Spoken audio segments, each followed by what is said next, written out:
First of all, I'd like to say, how much I appreciate what our seniors have done for us. Uh, you know, those guys, and it's not many of them. I think we have 12 that are leaving this year. Just what they've seen and what they've kind of gone through. I look back and I remember them talking about, hey, when they arrived, they were lifting under a tent, and to see those guys come through and then they made it their first bowl game, and then they get their first bowl win, and they finished 3-1 against Georgia Southern, and it's an unfortunate loss, but I really just appreciate what they've done. I just told them in there, I said they've laid a great foundation that they can't even see right now.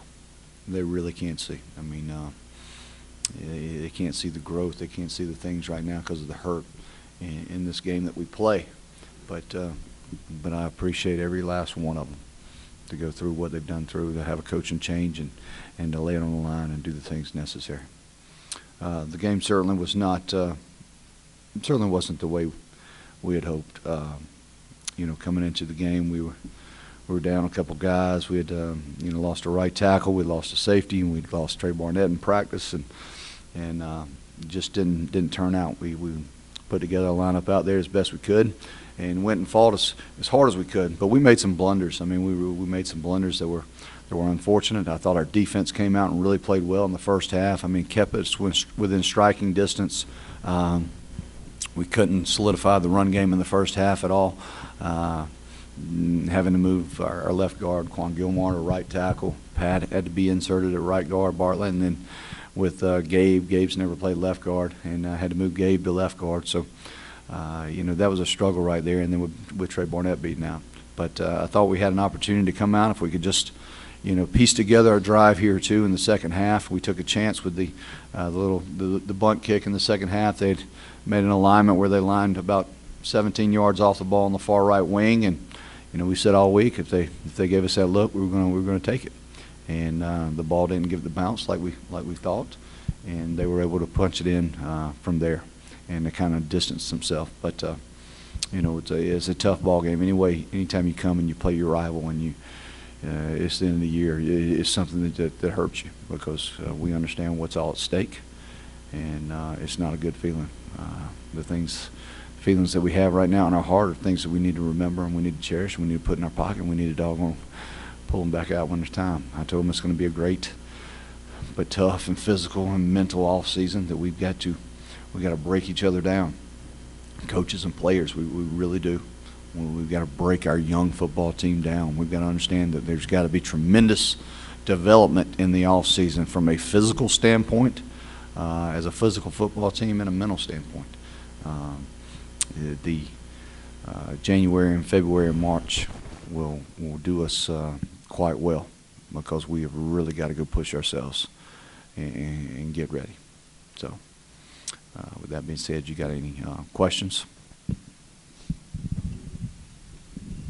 Yes, sir. Coach, is Anthony with the Atlanta Voice. Of course, the drive before you guys did get the field goal, you guys were able to move the ball efficiently, and I think Dan threw an interception right there, but it wasn't any fussing or nothing from you guys. Can you just explain what you were saying to him in that moment, and just what you expect to see from him moving forward within the offseason? Well, yeah, Dan throws the pick, throws it off his back foot, trying to make a play, and it's, you can fault a young man for trying to make a play. He was trying to make a spark, and it didn't turn out the way he anticipated it. There's one or two ways you can go with it. When things aren't going good, you can go over there and jump on their butt, and you can really beat them down, and it doesn't do anything. It doesn't do anything to them. You just take a young man, and he just goes further and further down. Dan, if you see Dan, you understand what he is. I'm at the office on Thanksgiving. It's about 7 o'clock that evening. Dan's sitting there by himself watching film. I understand what Dan is about. He's an exceptional football player. He's a very good quarterback. That play right there wasn't indicative of his play. But he's a heck of a player, and he's going to be a heck of a force next year for us. He is an unbelievable leader. It was very evident. The first thing he told me in the meetings last spring, as I have an exit meeting, is he said, "Coach, all I want to do is win, whatever I can do." And he meant it, and you can see it in his play. Coach Emmanuel Glaze from the Crush Sports Talk. This year, you said it was disappointing, but what did you learn from this year that you're going to go into this offseason with? I mean, last year, the bowl win, and this year, season with what you wanted. But what did you learn, and what are you going to take into this offseason? Yeah, well, I learned you can't go out and have to depend on 22 or 24 freshmen, true freshmen, and 2 redshirt freshmen to go win your championship. Like I said, there was a lot of youth on the field at times. When I say youth, I mean guys that just their parents had just dropped them off in June, and here they are. They're starting their first college football game in August, and it's tough. I mean, it's really tough. You don't go from just stepping on campus and all of a sudden, hey, big things have happened. I think. If you look at them, you got Quay in the secondary. You got Cornelius McCoy. He's our second leading receiver. You got, we ended up right there. There at the last. Seth Page is a true freshman running back that's been out. You got to have experience. You've got to have it. I mean, it is something that is necessary in all levels, whether it's your business world, or your team sports, whatever it may be. You've got to have guys that have done it and done it the right way. These guys had to learn on the fly. I mean, they really did. We learned a lot as coaches. We learned a lot, and having to coach a young man like that, you learn a lot, because he's thrust into the lineup with probably not having to earn it as much as, you know what I'm saying? I mean, he's there by default. And so when he turns around and looks at himself, he's like, hey, I'm a true freshman playing this game. I walked in here, I'm a starter. Chest bowed out a little bit, and then he turns around, he's getting beat deep on a post or a go route, and he turns around and says, this game's a lot harder than I thought it was. So there's a lot, and without me going into deeper details, there's a lot that we've learned. And we learn it every single week, and we'll continue to learn it this offseason. Coach, you mentioned the offseason a couple of times now. Where do the evaluations start for you with your staff and your players and everybody else? They start every single day. I mean, throughout the season, I mean, every single moment of every single day, first I start with my evaluation of myself, and then I go down to our coaches and then our players and then our personnel, our administration. I mean, it's every single day. Everybody understands there's an evaluation going on every single minute of every single day, and we all accept that. And sometimes you have to remind someone that they're being evaluated, because sometimes they get in a little comfort mode, and that's just how it is. But everyone's evaluated every single day. There's an interview every day.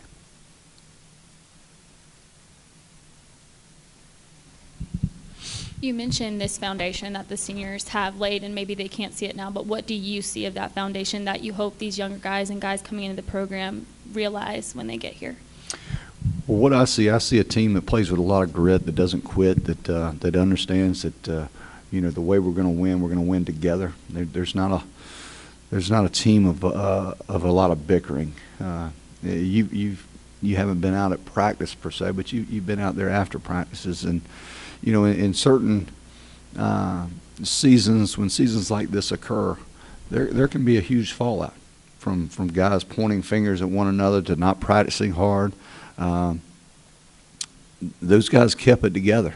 They kept it together, and they kept these guys practicing hard. When I say our Tuesdays are hard, they go out and then they practice hard, and they're trying to achieve to get better. They're trying to do the things right, and the Wednesdays are the same way. And I never once felt like we went out there and wasted a day. I would never felt like they cashed it in and said, this is where we are, this is what we're going to be, and why go out there and do it this way. And so I think our seniors, it was important that they led the strong message, and they led the charge in those practices, and kept these young guys with their heads on straight, and kept our team moving in the right direction. Coach, you mentioned the seniors setting the foundation for the program moving forward. I mean, I see the see what they've built so far, but also Penny Hart. He's been here 4 years, been a huge part. What was it like being able to coach Penny?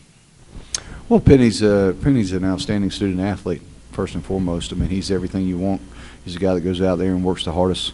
He's your biggest leader out there. I mean, he leads by example, and he's got great enthusiasm, and he brings it every single day. I mean, every single game he brings it. He brings it to practice. He brings it to meetings. He's wanting to get better, and you know, it's going to be hard to see him go, because you know, there's certain players that you gravitate to, and there's players that gravitate to players, and you never saw Penny alone. Everybody loved being around him because he was such an influential player that brought out the best in him. I'm telling you, you look at McCoy this year as a true freshman. I mean, he's right there with Penny, trying to learn, trying to do things, and he's seeing how Penny led.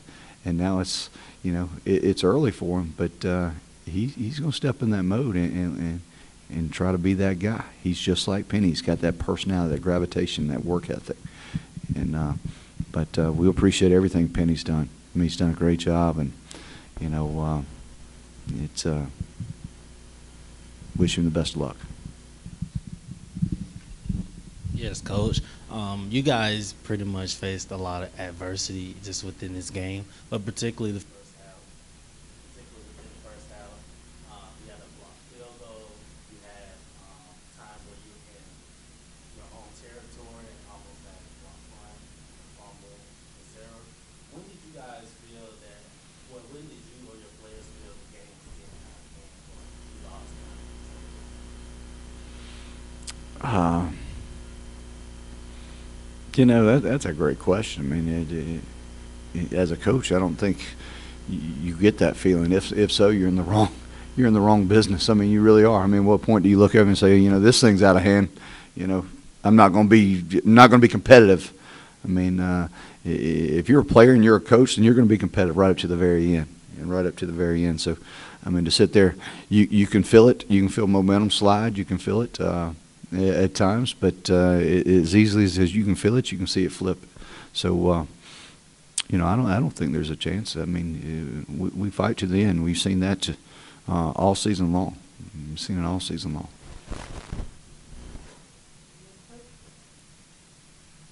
Yes, sir.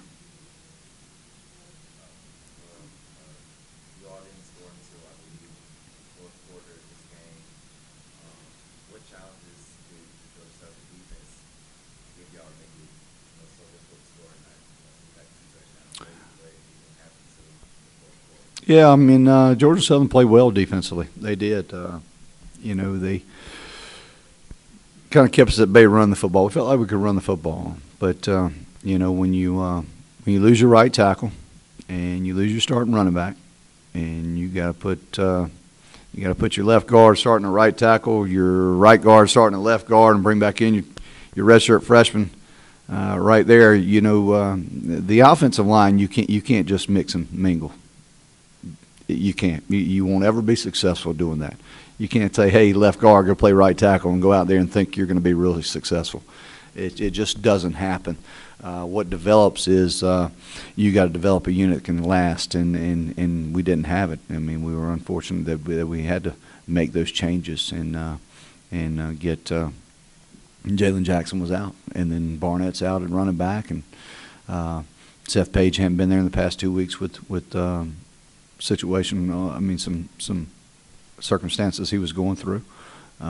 So you know, hats off to Georgia Southern. I thought they played well defensively, but we didn't have all our cards in the deck. Yes, sir. Do you feel that even though you're losing 12 seniors and Penny obviously moving on, do you feel that the fact that all this you did get the experience, that's something you can build on for that foundation? Yeah, I think so. You know, you look at what we return right there. I mean, you return everyone offensively but Penny. I mean, everyone offensively but Penny. Everyone defensively but I think Martarius, Chase. Who's that? Yeah, Mike Shaw. And then Applin, you know, we lost Applin, but, you know, Applin didn't I don't know if he played 3.5 games this year for us because of injury. I really get excited when I see the future of this football program. When I see our teams, you know, and y'all are sitting here saying the same thing. Probably some of these players are. You know, where do you see it? I mean, how do you see it? How can you look at that? But huge strides made with our offensive line. Huge strides made in our running game. I think our quarterback's very solid. You got true freshmen coming back, and multiple receivers that have had great experience. You got Brandon Wright that's just set the Sun Belt record for punt. He may be, if not, is the very best place kicker, punter, kickoff guy in the country. And that's positive. I think we got to go look in the mirror, and we got to make some adjustments, of course. But there's a bright future. There's a big growth rate that's going to happen. And I understand probably the expectations of coming off a bowl win, you know. From the outside looking in, just like you couldn't see it. But, you know, we come out here on August 11th, and our offense, you know, they go up and down the field rushing the football, and said, all right, you know, we're gonna have to dig in and hold on.